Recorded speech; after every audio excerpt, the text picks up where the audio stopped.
Proverbios capítulo 1 y versículo 23 dice: volveos a mi reprensión, he aquí yo derramaré mi espíritu sobre vosotros y os haré saber mis palabras.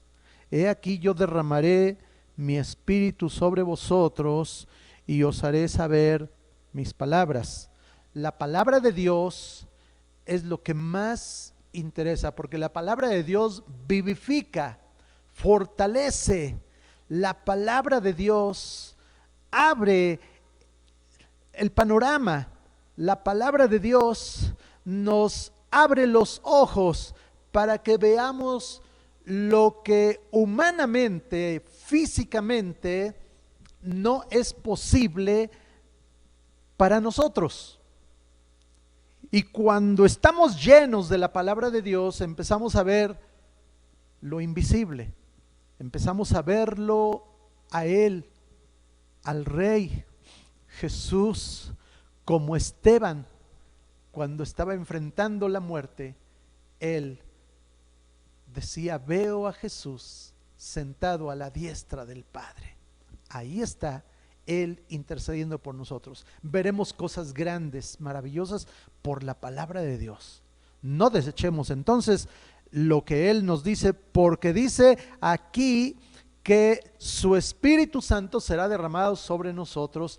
Y cuando dijo esto el escritor sagrado, unos 1000 años antes de Cristo, antes de que Jesús viniera a este mundo, no había venido sobre toda la humanidad, sobre todos los creyentes, el Espíritu Santo como lo conocemos ahora. Entonces, eso me hace pensar que el Espíritu Santo ha estado presente en la vida humana todos los tiempos. Y de hecho eso nos enseña la Biblia. Génesis capítulo 1 y versículo 2 ya nos dice: el Espíritu de Dios se movía sobre la faz de las aguas, sembraba vida. El Espíritu de Dios estaba haciendo lo imposible, estaba sembrando orden en medio del caos, estaba sembrando vida en medio de lo que no existe. El Espíritu de Dios se estaba moviendo sobre la faz de la tierra, sobre la faz del abismo, sobre la faz de las aguas. El Espíritu de Dios estaba envolviendo toda la creación para que hubiera vida, para que hubiera orden, para que todo lo que conocemos actualmente llegara a existir, aunque Él lo hizo ordenadamente, no como nosotros ahora lo estamos viendo, porque hoy vemos todas las cosas destruidas, vemos otra vez un caos en la tierra, vemos cómo los tiempos están cambiando, el clima se está deformando, vemos que la humanidad misma está cayendo cada vez en peores errores, en peores pecados. Vemos tantas cosas, pero eso no quiere decir que el Espíritu de Dios se ha ido. Eso quiere decir que se está repitiendo una historia que enseguida les quiero platicar. Cuando el Espíritu de Dios vino sobre la tierra y puso orden y sembró vida, y el hombre llegó a existir, y las plantas y los animales y todas las formas de vida, y aún los planetas, y aún las galaxias, todo por el poder de nuestro Dios. El Espíritu de Dios siguió obrando en la vida de los hombres, siguió presente.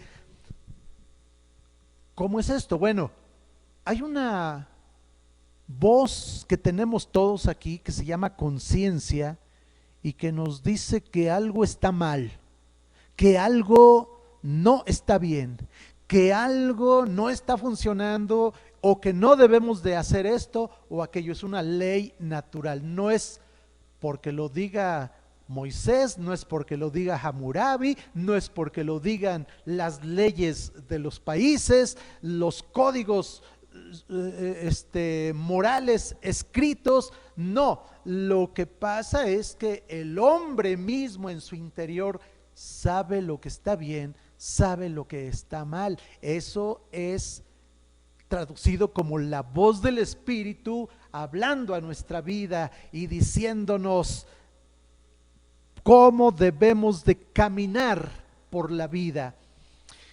Pero el hombre, imagínense, Adán desobedeció a Dios y junto con su esposa comieron el fruto prohibido. Caín mató a su hermano Abel. Y luego Caín tuvo un descendiente y ese descendiente llegó a ser polígamo y llegó a ser hasta asesino. Yo no sé si alguna vez cometió verdaderamente un asesinato, pero en potencia él era un asesino. Empezamos a ver cómo el hombre se fue alejando y alejando y alejando de Dios.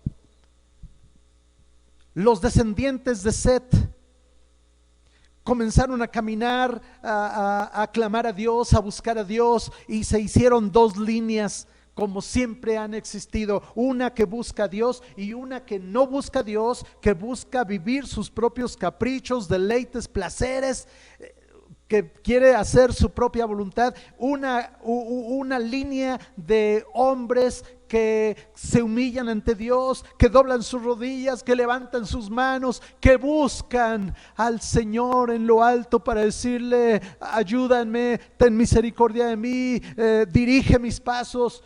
Y otra línea que definitivamente no quiere saber nada de Dios. Esas dos líneas se fueron distanciando, pero poco a poco el mundo fue creciendo hasta que esas líneas se fueron entremezclando otra vez. Y ya en el capítulo 6 de Génesis dice la Biblia que los hijos de Dios, los que buscaban al Señor, vieron que las hijas de los hombres eran hermosas. Una traducción poquito más exacta, vieron que las hijas de los hombres eran sensuales. Es decir, los hijos de Dios son hombres normales y ven lo que las hijas de los hombres están enseñando, están mostrando. Y a los hijos de Dios entonces se les hizo fácil empezar a atraer a aquellas mujeres para sí, y eso a Dios no le agradó. Se diluyó la línea divisoria, y esa es una constante a lo largo de la historia. Cuando los que buscan a Dios empiezan a mezclarse con los que no buscan a Dios, con los que no tienen temor de Dios. Entonces dijo Dios: no contenderá mi espíritu con el hombre para siempre. En otras palabras, Dios dijo que el Espíritu Santo estaba llamando a la cordura a los hombres, les insistía que caminaran rectamente, que agradaran a Él, pero el hombre definitivamente ya no quiso hacerlo. Y entonces Dios dijo: no contenderá mi espíritu con el hombre para siempre. Es decir, no le voy a seguir rogando, no le voy a seguir rogando. Y entonces, ¿qué pasó? Que el hombre fue abandonado a su criterio, abandonado a sus pensamientos, abandonado a lo que él desea, a lo que él anhela.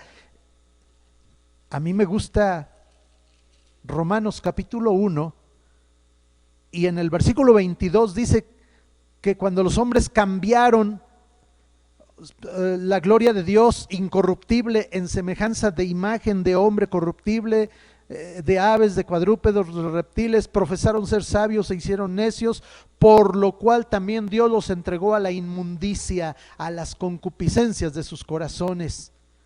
Y más adelante dice que cuando decidieron cambiar la verdad de Dios por la mentira, entonces honraron a las criaturas antes que al Creador. Y Dios, dice la Biblia, versículo 26, los entregó a pasiones vergonzosas. Y en el versículo 27 hace una aclaración tremenda. De igual modo también los hombres, dejando el uso natural de la mujer, se encendieron en su lascivia unos con otros, cometiendo hechos vergonzosos hombres con hombres, y recibiendo en sí mismos la retribución debida a su extravío. Y como ellos no aprobaron tener en cuenta a Dios, Dios los entregó a una mente reprobada para hacer cosas que no convienen. Mis amados hermanos y personas que nos escuchan, debemos de entender entonces, es cuando Dios dice: no contenderá mi espíritu con el hombre para siempre. Y lo dejó, lo entregó a pasiones vergonzosas, a la concupiscencia de sus corazones, a la inmundicia, a una mente reprobada. Qué difícil es entonces. Y entonces vino el diluvio y destruyó al ser humano. El hombre, a través ¿cómo puedo explicarlo? La historia, para entenderla, se divide en partes. Por ejemplo, la historia de México. La historia de México, tenemos la época precolombina, prehispánica, tenemos la era de la conquista, de la colonia, luego viene la independencia, luego viene la revolución y actualmente estamos viviendo la 4T, ¿verdad? Actualmente ya es una nueva época, la 4T. Bueno, no me meto en esas cosas. Yo lo que quiero decir es que la historia, para que se entienda, se divide en períodos.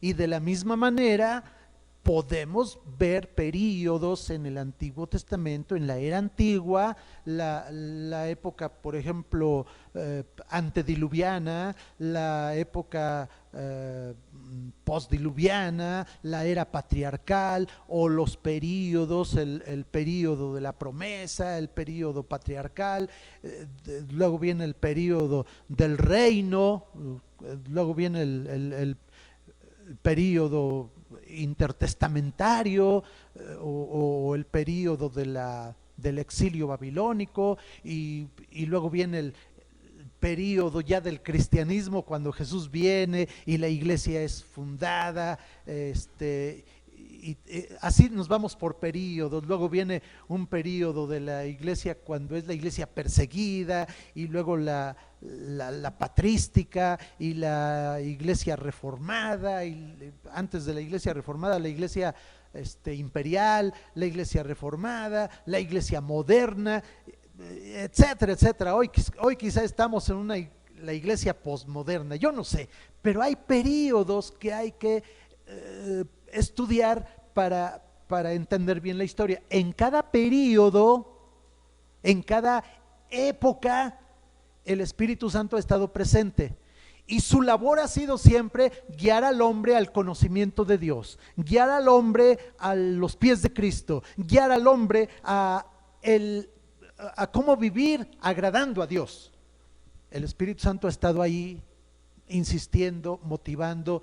Dice la Biblia: Dios, habiendo hablado a los padres en otros tiempos de muchas maneras, les habló por profetas, por sueños, por visiones, les habló de una manera enérgica, les habló por juicios, les habló de muchas maneras. Es el Espíritu Santo hablando, diciéndole al hombre: no hagas esto porque a Dios no le agrada, no cometas este pecado, no te vayas por ese camino.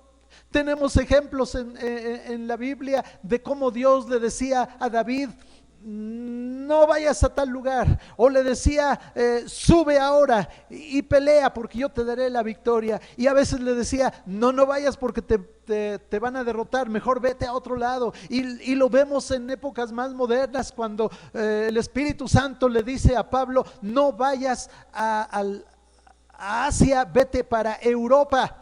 A través de un sueño se lo está diciendo, y luego Pablo confirma cómo el Espíritu Santo lo dirigió. Vemos a Pedro, cuando Pedro no quería tener nada que ver con los gentiles, porque él era un judío de hueso colorado, y entonces el Espíritu Santo lo mueve a través de una visión y una revelación, y cuando Pedro se da cuenta, está en la casa de Cornelio, un gentil rodeado de gentiles, y dice: wow, ahora entiendo la visión, y entiendo que Dios me está trayendo para que les hable el evangelio.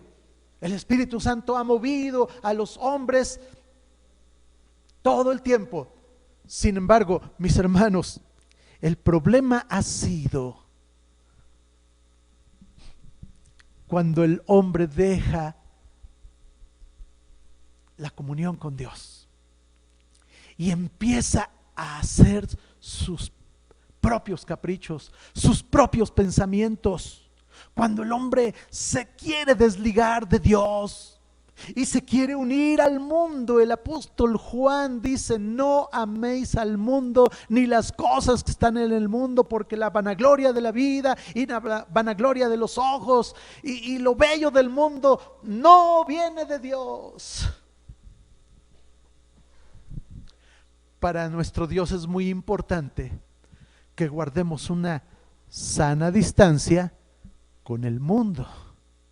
Esto de la sana distancia parece un invento de nuestras autoridades sanitarias en el año 2020. Para Dios esto ha sido una constante. Mantén tu sana distancia del mundo. ¿Por qué te quieres juntar? ¿Por qué? Anoche oíamos un sermón tremendo y el pastor le dice a su congregación: ¿cómo quieren ver a sus hijos? Los quieren ver sirviendo a Dios, humillados delante de la presencia de Dios, caminando en la rectitud, o los quieren ver en la cárcel. Le dije a mi esposa, yo le añadiría, al fin como no estábamos ahí, pues el pastor no se enteró, ¿verdad? Pero yo le añadiría: quieren ver a sus hijos casados con una hija de Dios, con una princesa de Dios, adornada, ataviada con buenas obras, o quieren ver a su hija casado con un hombre de Dios, con un hombre que sirve a Dios, con un hombre recto, con un hombre sano moralmente y espiritualmente apto y lleno del Espíritu Santo, o quieren ver a su hija casada con un borracho, escéptico, ateo, grosero, irrespetuoso, o quieren ver a su hijo casado con una mujer libertina que no ama a Dios, que le gustan los placeres solamente, que, bueno, de mal testimonio. ¿Cómo quieren ver a sus hijos? Ustedes deben de enseñarles el buen camino. Ustedes deben de meterlos a la obra de Dios, a la iglesia, al camino de Dios, a la Biblia. Deben de vigilar sus pasos y deben de estar constantes y diciendo: hijo, recibe a Jesucristo, entrégale tu vida a Jesucristo. O déjenlos que caminen como ellos quieran y ellos elegirán algún día unirse al mundo. Esa ha sido la constante. En todos los periodos de la humanidad vemos que los que buscan a Dios, con todos sus errores, pero buscan a Dios, se humillan ante Dios. Y Dios sostiene, preserva la vida, ayuda, está allí.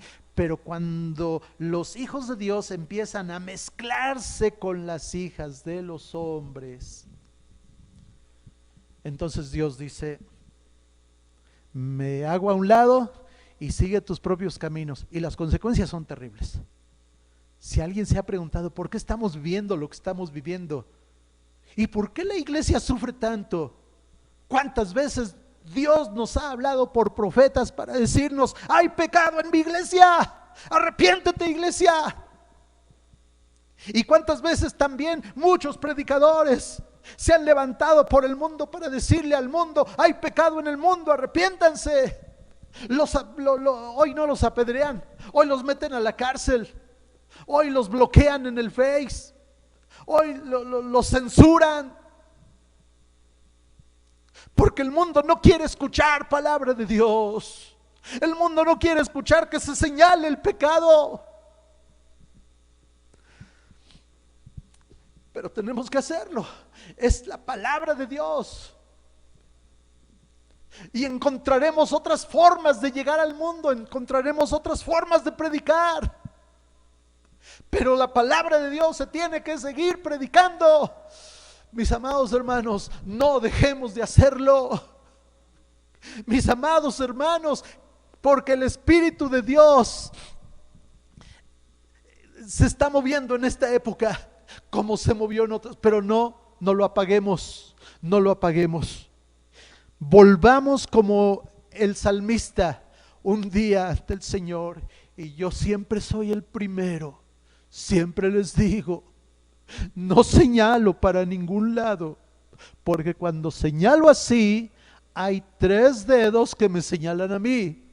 Soy el primero en decir: crea en mí, oh Dios, un corazón limpio y renueva un espíritu recto dentro de mí. No me eches de delante de ti, no quites de mí tu Santo Espíritu. En esta época de pandemia, de aislamiento, de separación, de distanciamiento, que he sufrido al llegar a ver a una familia y no poder acercarme para saludar calurosamente, para dar un beso fraternal, un abrazo, como dice la Escritura que debemos saludarnos con ósculo santo.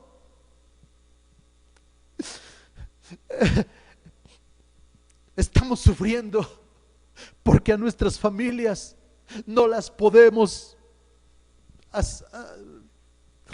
no podemos acercarnos como lo haríamos en otras circunstancias.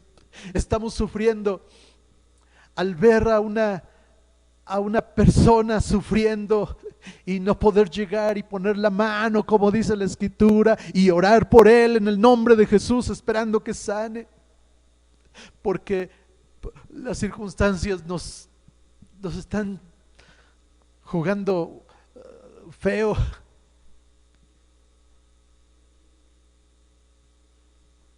Sufrimos por eso, pero no nos va a detener, Estamos sufriendo al tener un templo hermoso, bonito, pero vacío.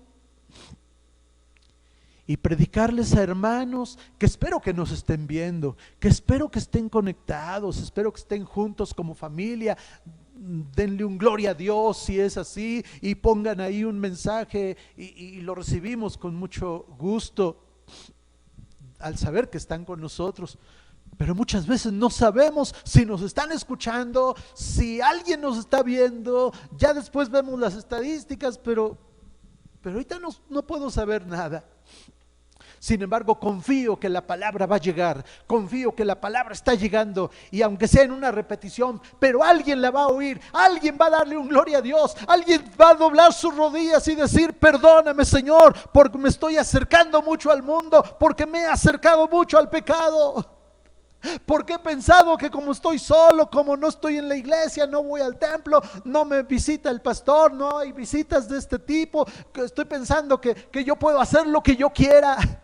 No apaguemos al Espíritu. El Espíritu se sigue moviendo, y en este momento está tomando nuestra conciencia, está tocando, porque para Él no hay límites, y Él está tocando nuestra vida. Él está en este momento tocando al enfermo, vivificando al que se está muriendo, lo va a levantar. El Espíritu Santo está fortaleciendo a quien tiene un dolor, a quien tiene una angustia. El Espíritu Santo está sanando enfermos como no tenemos idea. Pero el Espíritu Santo, sobre todo, está poniendo su palabra en nuestros corazones, la palabra de Dios. El Espíritu Santo, Dios prometió que el Espíritu Santo va a derramar su palabra sobre nuestros corazones, y esto es en todas las épocas. No lo desechemos, porque llegará el día en que no hablará, como llegó el momento en que dijo Dios: no contenderá ya mi espíritu con el hombre, que el hombre haga lo que quiera. Qué terrible será ese día.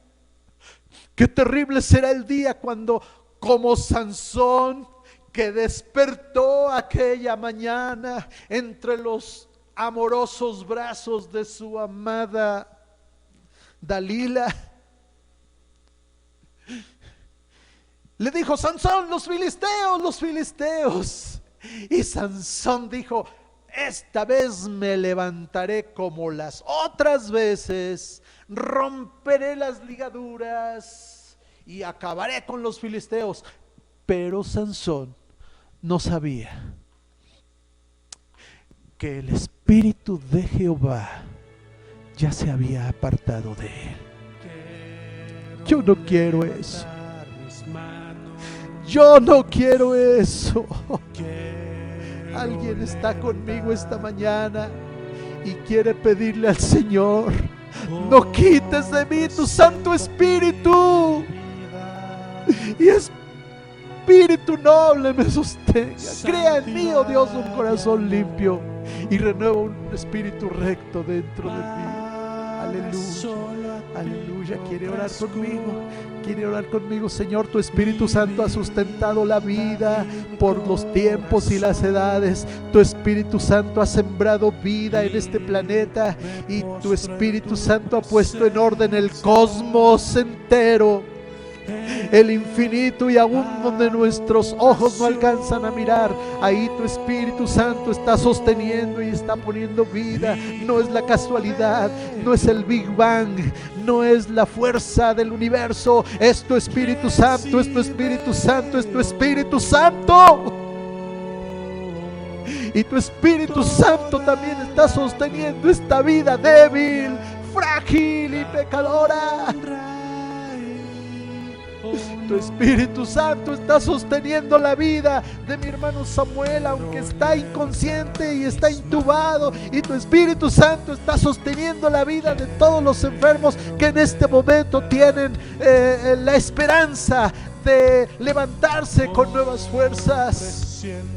Tu Espíritu Santo nos está dando la oportunidad hoy del arrepentimiento, de la búsqueda de tu rostro, de doblar nuestras rodillas. Señor, tu Espíritu Santo nos está dando la oportunidad del arrepentimiento, y tu Espíritu Santo también ha querido llevarse a unas personas, a unos de nuestros hermanos y aún familiares para estar contigo. Pero estoy seguro que antes los preparó. Oh Señor, yo estoy seguro que antes de llevarlos, tu Espíritu Santo habló su vida. Ay, Señor, tu Espíritu Santo está conmigo. Tu Espíritu Santo está conmigo. Gracias, Señor, por los que hoy estamos de pie. Y la Iglesia Filadelfia está en pie para bendecir a todo Puebla y aún más allá. Mis hermanos, que Dios los bendiga, que tengan un excelente día esta mañana. Todos estamos juntos en nuestra Iglesia Filadelfia en casa. Pasen excelente día. Dios los bendiga. Un abrazo.